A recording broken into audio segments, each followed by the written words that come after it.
La région qui s'étend des chutes de la Chaudière aux chutes Rideau n'était que terrain marécageux lorsque le colonel John Bay arriva ici le 26 septembre en 1826. Une fois ce marais asséché, on retrouve ce qu'on appelle aujourd'hui la Basse-Ville. Il est difficile de définir les frontières exactes de la Basse-Ville, mais on dit que ce quartier s'étend de la promenade Sussex à la rivière Rideau et de la rue Rideau, côté nord, à la rivière Outaouais. La Basse-Ville fut le premier quartier habité d'Ottawa. Après la construction du canal Rideau en 1832, la ville d'Ottawa, appelée Bytown à l'époque, se développait lentement. La population de la Basse-Ville comprenait des Anglais, des Irlandais et des Français. La population française était constituée de travailleurs, d'artisans, d'enseignants et du clergé. Ces francophones ont donné à cette région un caractère, une ambiance qui a subsisté pendant plusieurs années. Nous allons retourner dans le passé, regarder comment les habitants de la Basse-Ville d'Ottawa vivaient et voir ce que la rénovation urbaine a changé. La Basse-Ville comprend deux paroisses distinctes. La paroisse Notre-Dame, Basse-Ville-Ouest, et la paroisse Sainte-Anne, Basse-Ville-Est. Comme ils avaient leur propre vie paroissiale, les gens ne ressentaient pas tellement le besoin de se divertir ensemble. Malgré cela, on se connaissait et on avait souvent des parents et des amis dans la paroisse voisine. À partir des années 1900, la population de la Basse-Ville s'est stabilisée de plus en plus. Le quartier devenait vraiment une communauté. Malgré son caractère résidentiel, la Basse-Ville a servi de lieu de travail pour plusieurs de ses habitants.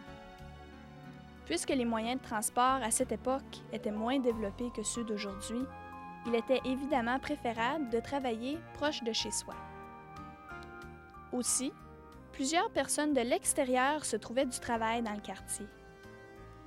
La Basse-Ville regroupait un bon nombre de journaliers, de gens de métier et d'employés du gouvernement. Même lorsqu'Ottawa reçut une première vague de fonctionnaires, la Basse-Ville demeura le centre des affaires, un centre religieux et un réservoir de main-d'œuvre. Un peu partout, on retrouvait des boutiques et des épiceries qui se situaient souvent dans une partie de la maison du propriétaire. Il y avait aussi le moulin à bois Edwards, situé sur la rue Sussex, qui a offert des emplois à plusieurs hommes de la Basse-Ville avant qu'il ne ferme ses portes au début du siècle. Il y avait quelques édifices gouvernementaux. Un des plus importants a sûrement été l'Imprimerie nationale.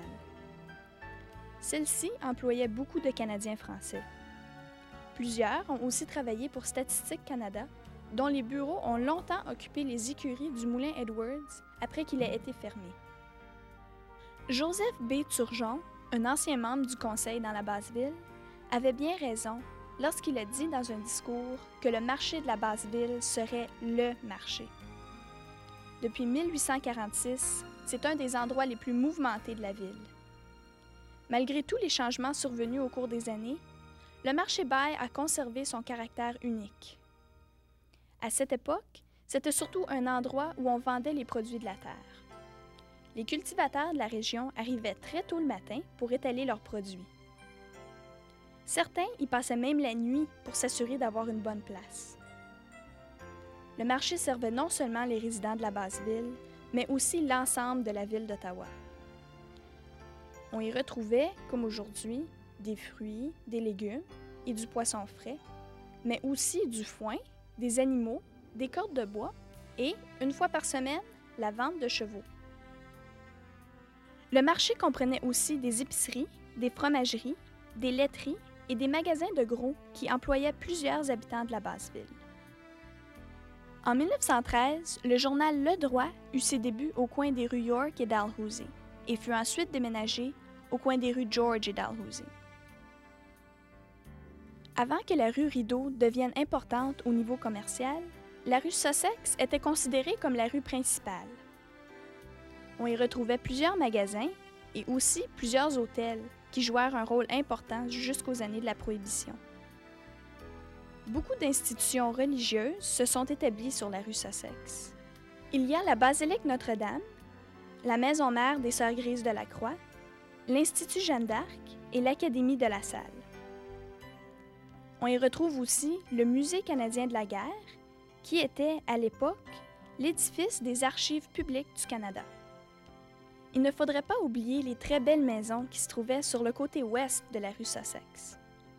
Il y avait, entre autres, la résidence de la famille Florence, un vrai château, qui a plus tard été vendu aux pères franciscains du commissariat de Terre-Sainte.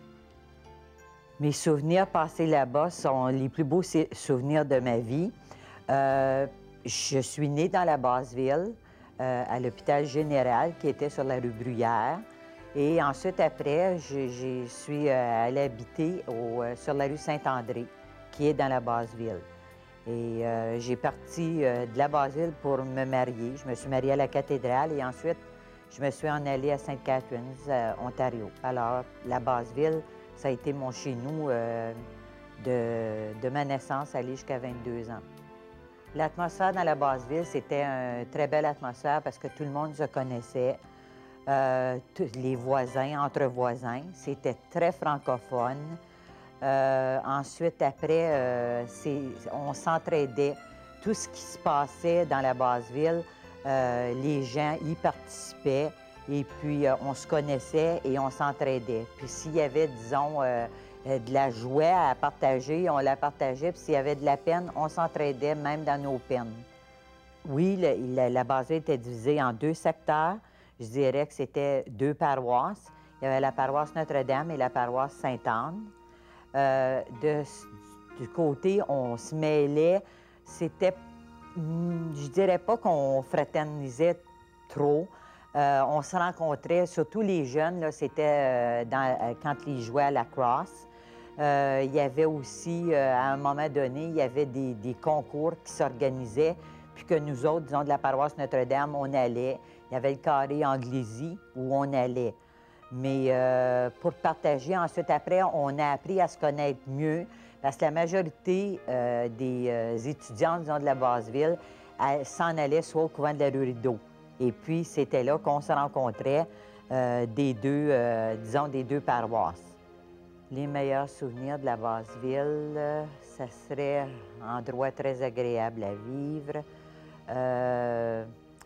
En plus de ça, c'est que c'était proche, tout était proche. On voulait sortir pour aller au cinéma. Il y avait un cinéma qui était sur la rue Dalhousie. Ça s'appelait Le Français. Et ce cinéma-là, c'était tellement agréable d'y aller parce que je crois que c'est le mercredi, ils nous passaient des films en français. Et puis, c'était agréable aussi parce qu'il y avait des films le samedi pour les jeunes à 25 sous. Ils nous faisaient tirer soit une bicyclette. Alors, c'était rempli tous les samedis, les jeunes se rencontraient là. Ensuite, en plus de ça, je parle au point de vue cinéma, disons pour aller au cinéma, mais il y avait aussi du théâtre. Le théâtre à l'Académie de la Salle. Je m'en souviens parce que c'était surtout en anglais. C'était le Canadian Repertory Theatre qui était là. Et puis, on était très jeunes, puis déjà, on les initiait au théâtre. Ça, c'était à l'Académie de la Salle. Ça, c'était l'école que tous les garçons fréquentaient avant de s'en aller à l'université. C'était l'école secondaire de la Basse-Ville. L'Académie de la Salle, maintenant, a été remplacée par un édifice du gouvernement. Et puis, en plus de ça, c'était bien agréable parce que le lundi soir, il y avait des pratiques de clairon. Alors, nous autres, les filles, on était bien contentes d'aller voir les gars qui pratiquaient, disons, la musique. Et puis ensuite, c'était le clairon. Et puis l'Académie de la Salle était reconnue pour cela. Ensuite, après, disons, il y avait tout ça. C'est que c'était tellement plaisant de vivre vu qu'on se connaissait. Alors, on s'organisait, on était des jeunes sur la rue, puis je me souviens, on organisait des tombolas.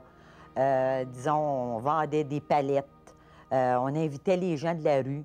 Puis des fois, c'était 5 sous qu'on les faisait rentrer dans notre cour. Puis là, bien, on faisait des petites pièces.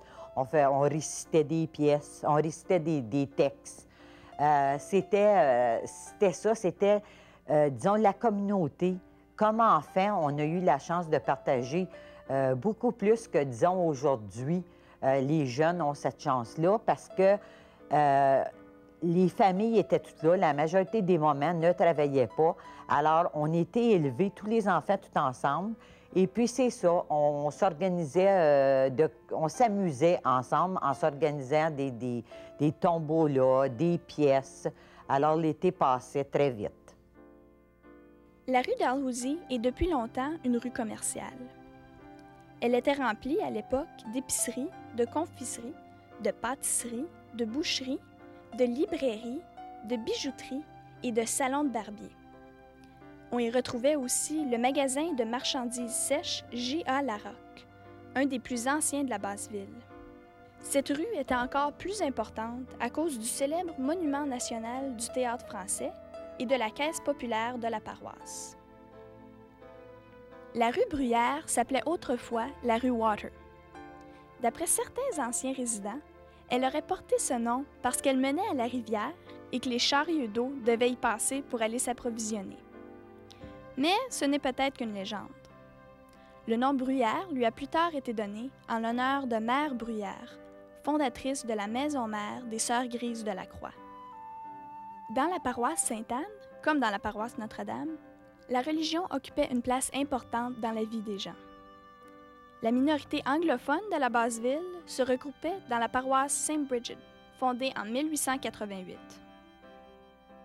La grande messe à la basilique Sainte-Anne était presque toujours célébrée par l'archevêque. En plus de rassembler les gens de la paroisse, elle attirait aussi les gens de l'extérieur. Le chœur de chant de la basilique était remarquable.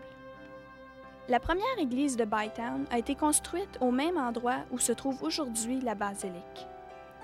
Très tôt, on remarqua que cette petite église ne pourrait pas accueillir tous ses fidèles. On prépara donc des plans pour une église plus grande et plus jolie. La construction commença en 1839. Pour éviter d'interrompre les services religieux quotidiens, la petite église paroissiale a été laissée intacte pendant la construction de 3 des murs du premier étage de la nouvelle église. Les premiers murs de la basilique ont donc été construits autour de l'autre église. On n'a retrouvé qu'un seul document d'archives des plans de la basilique. L'unique paragraphe se lit comme suit. Les plans de la nouvelle église de Bytown ont été copiés sur ceux de l'église Saint-Patrick de Québec, qui est flanquée de 2 tours carrées. De style rustique à l'extérieur, l'intérieur sera de l'ordre ionique et comportera 2 galeries. À l'arrière, il y aura un presbytère et un sacristie. L'église aura 70 pieds de large, 90 pieds de long et 40 pieds de haut. Puis, l'entrepreneur signe le contrat d'une croix.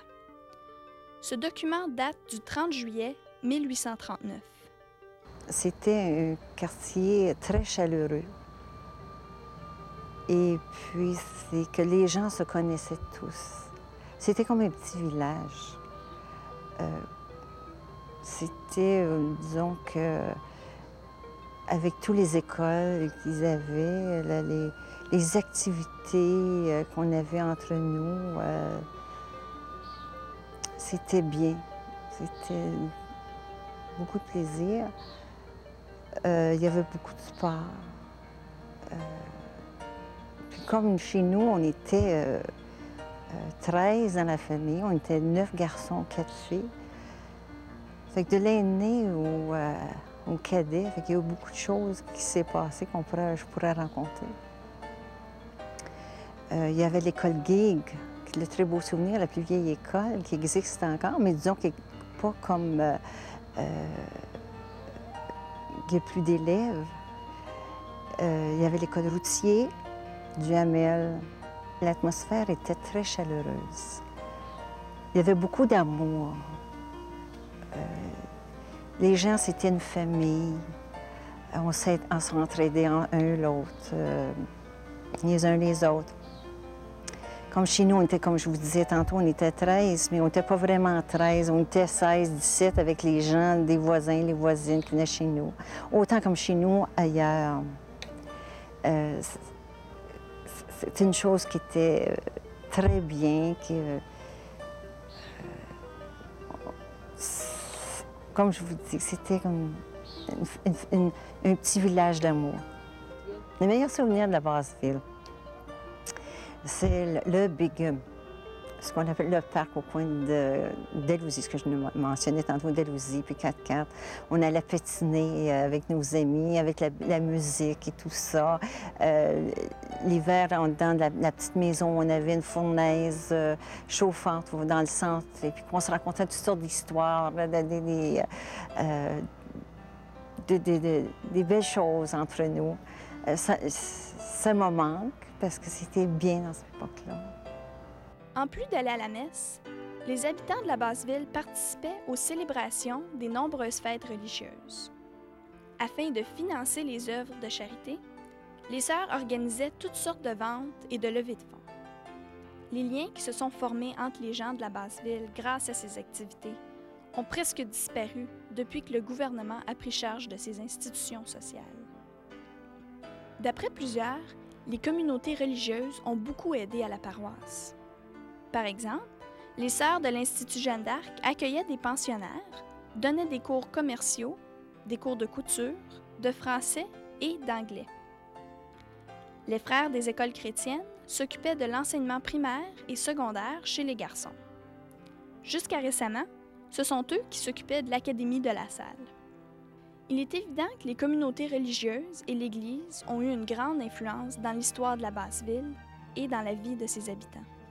Les gens se regroupaient dans toutes sortes d'associations pour s'occuper de la charité, de la culture ou de la religion. Il y avait, par exemple, la Saint-Vincent-de-Paul et la Société Sainte-Élisabeth. Parmi les associations à but récréatif et culturel, nommons les cadets de l'Académie de la Salle, qui ont remporté plusieurs prix avec leur corps de clairon. L'Association athlétique et littéraire a aidé à éliminer la délinquance dans le quartier en organisant différentes activités. L'institution la plus connue du quartier a sûrement été l'Hôpital général. Les gens la considéraient comme l'hôpital des Canadiens français où régnait une ambiance familiale. Les habitants du quartier s'y sentaient très à l'aise. Mentionnons aussi les institutions servant à l'intérêt des Canadiens français, comme le journal Le Droit et la Caisse populaire Notre-Dame. Le Droit est publié depuis le 27 mars 1913 et la Caisse populaire Notre-Dame a tenu, en 1913, ses premiers bureaux au coin des rues Dalhousie et Murray. Les écoles de la Basse-Ville ont joué un rôle très important dans le développement du sens d'appartenance chez les jeunes du quartier. En plus de laisser de bons souvenirs, les associations et les institutions de la Basse-Ville ont aussi laissé une formation. J'ai passé les 24 premières années de ma vie dans la Basse-Ville, toujours sur la même rue, dans deux maisons différentes, par exemple. Une plus près du pont Saint-Patrick et puis l'autre ensuite en face de la rue Chapelle. À cette époque-là, dans la Basse-Ville, il y avait une atmosphère de grandes familles unies qui étaient réunies autour de l'église paroissiale. Il y avait l'école, une pour les filles, une pour les garçons. Il y avait la caisse populaire, il y avait la salle paroissiale. Personnellement, la rénovation ne m'a pas tellement touchée parce qu'au moment où on forçait les gens à partir, c'est l'année où je me suis mariée et puis je suis venue vivre à Orléans. Par contre, mes parents ont connu cette année difficile où ils ont été obligés de se relocaliser. Mon père était là pour longtemps. Il était le gérant de la Caisse Sainte-Anne. Il n'avait qu'à traverser la rue pour aller au travail. Et puis, il a été obligé de se relocaliser, comme je dis, dans l'est de la ville, où il était obligé de voyager 4 fois par jour. Et ils ont trouvé ça très difficile. La vie familiale était très importante pour les habitants de la Basse-Ville. Plusieurs activités étaient organisées pour les familles. Il y avait des après-midi au cinéma, des pique-niques, des soirées musicales, des chorales, des concerts, des joutes de sport et plusieurs autres encore. Le Patro est probablement où ont eu lieu la plupart des activités culturelles de la Basse-Ville-Est. Ce centre de loisirs a ouvert ses portes pour la première fois en 1957 au 410 rue Saint-André. On a plus tard dû le déménager pour faire place à la nouvelle rue Saint-Patrick. Les responsables du Patro ont dû se battre à plusieurs reprises pour le garder vivant et leurs efforts en ont valu la peine. Le centre culturel offre encore aujourd'hui des programmes récréatifs idéaux pour les gens de tous les âges. Monseigneur Lemieux, qui était archevêque de la ville d'Ottawa, a demandé au Régis Saint-Paul en 1956 de venir s'installer dans la Basse-Ville pour s'occuper des jeunes du milieu, surtout le milieu francophone, où il n'y avait absolument rien pour les jeunes. Alors c'est en août 1957 qu'a été fondé réellement le Patro d'Ottawa. C'est le père David Lachance qui est venu avec quelques confrères pour partir les activités du Patro. Et le rôle du Patro, au point de départ en 1957, c'était de s'occuper surtout des garçons, des jeunes francophones de la ville d'Ottawa qui étaient installés. À ce moment-là, le Patro s'est installé sur la rue Saint-André, qui est disparue, là, en face de l'ambassade chinoise. À ce moment-là, c'était les religieuses du Bon Pasteur qui étaient là. Alors, ils ont construit des blocs de ciment, le gris, ils ont construit un Patro en 1957. Et c'est depuis ce temps-là que le Patro existe dans Basse-Ville. Il y a eu beaucoup de choses qui s'est produites, là, mais le rôle du Patro, au point de départ, c'était s'occuper des jeunes francophones. Plusieurs années après, 38 ans plus tard, le rôle du Patro s'est élargi pour essayer de répondre davantage aux besoins des gens du milieu. On a un groupe de personnes qui vivent avec un handicap, on a un groupe d'aînés, parce que dans la Basse-Ville, le nombre d'aînés est très nombreux. Et on continue aussi le travail qui était fait au point de départ, de s'occuper des jeunes et des adolescents du milieu et des alentours. De sorte que cet été, on a actuellement 400 jeunes en 1995 là, qui sont inscrits, au-dessus de 400 jeunes qui sont inscrits pour notre Patro Vacances, en plus des autres activités qu'on a au niveau des adultes, des aînés, des gens qui vivent avec un handicap au cours de l'été. Alors, le rôle du Patro, c'est d'abord d'écouter les besoins des gens puis de dire qu'est-ce qu'on peut faire pour rendre service à ces gens-là.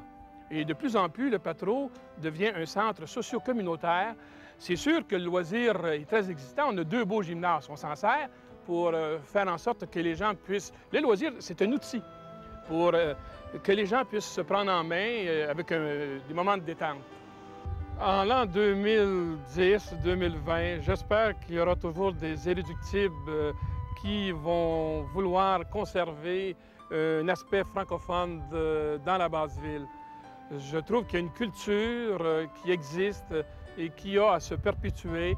Et j'ai confiance dans les gens du milieu pour pouvoir conserver cette culture francophone qui est un atout dans une ville. Et le rôle du Patro, c'est de s'ouvrir au milieu, c'est bien sûr essayer de répondre aux besoins.